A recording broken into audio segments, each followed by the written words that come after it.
buddy? How are you? Huh? How are you? Keep everybody safe?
doing? Tyler McGee, huh?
buddy boy.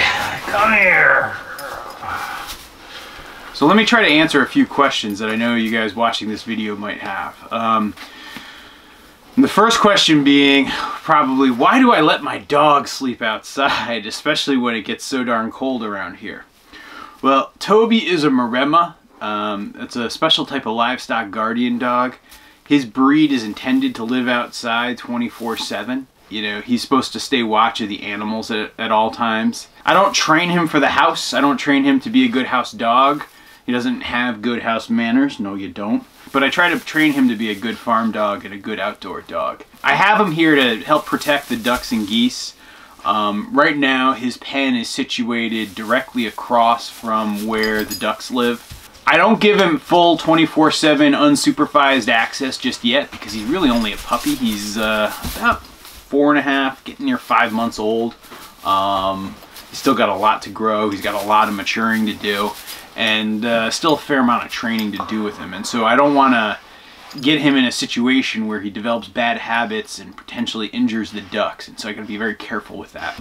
But the way his dog yard and doghouse is situated to where the duck yard is, he actually sort of forms a little bit of a moat going around. No! No!